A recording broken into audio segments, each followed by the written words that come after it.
Moi je veux qu'on sente le goût du fruit, pas envie de mettre d'artifice dessus. Mais pour faire une bonne eau-de-vie, non, il faut un fruit excellent et je vais le partager avec des gens que j'apprécie. Salut les amis, je suis hyper content de vous retrouver aujourd'hui. On a rendez-vous chez Anissé et Olivier de la Muse du Verger. Ils ont une petite distillerie artisanale au fin fond de l'Aveyron où ils font tout de A à Z, du fruit jusqu'au verre. Suivez-moi, ça va être magnifique, ils nous ont préparé du très très lourd.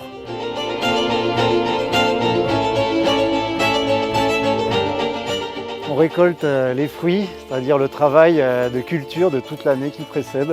On est en bio ici, tous les fruits nous passent entre les mains parce que c'est important de ne pas laisser un fruit pourri dans le mou, dans le bidon. Quand nos ancêtres gardaient tous les fruits, en fait c'était pour faire le désinfectant, mais c'était pas forcément pour boire. Mais pour faire une bonne eau-de-vie, non, il faut un fruit excellent et ça sent bon. C'est pas moisi, tout ça c'est ça, ok, on prend. Là il y a les taches, il y a le champignon qui commence à pousser dessus. Si ça part dans une fermentation avec des champignons et tout ça, ça va nous faire plein de choses, mais pas les alcools qu'on cherche, pas les arômes. J'avais une fois essayé de faire de l'eau-de-vie avec des pommes que j'avais achetées au supermarché. Ça valait rien du tout. On a fait le choix de mettre le moins de traitement possible, voire pas du tout. Un fruit comme celui-là, qui n'a jamais reçu aucun traitement, il va se retrouver dans notre verre. Je vais le partager avec des gens que j'apprécie, des gens que je connais pas.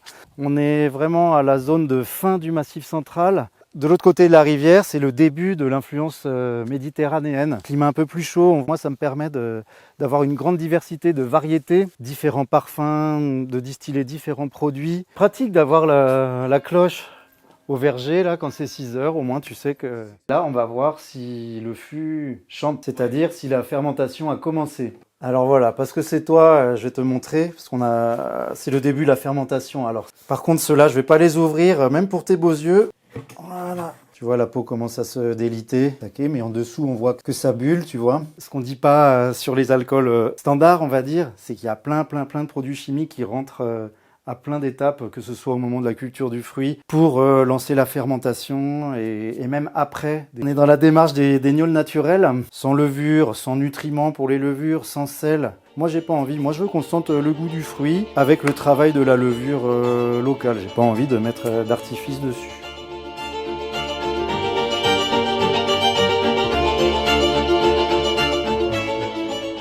Allez, la soupe est prête. Notre mélange, c'est le mou de fruits.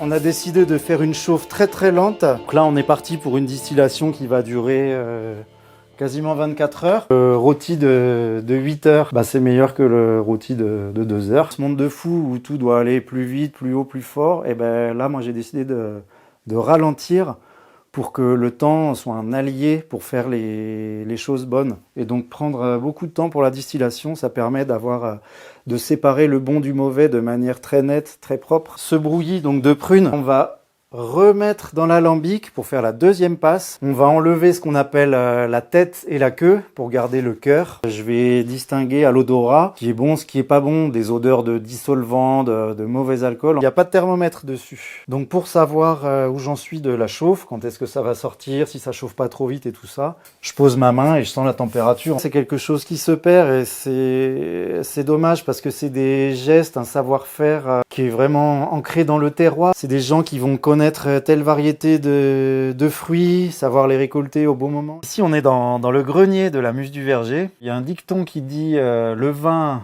à la cave et l'eau-de-vie au grenier. En sortant de la distillation, les arômes ils sont un peu en pièces détachées. Et pour se recombiner, ils ont besoin de variations lentes de température. Ici, au bout d'1 an de vieillissement, c'est là où on a le goût de la poire qui arrive. C'est vraiment bluffant en fait. On sent quand même l'alcool et tout ça, mais il n'y a pas le feu vraiment qu'on peut retrouver.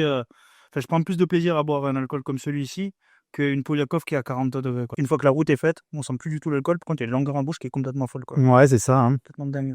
Moi, j'ai ce côté vanillé qui est très présent. Et un peu flan pâtissier qui dure vraiment longtemps. C'est généreux, c'est onctueux. Ça sort de l'alambic là. C'est une pause dans le temps en fait. Les amis, vous avez répondu présent avec la cuvée avec Emmanuel de Coutard, c'était vraiment magnifique. 45 minutes, toutes les bouteilles étaient écoulées. Là, on sort cette bouteille de gnôle avec la Muse du Verger, la Mirabelle, ça va être exceptionnel.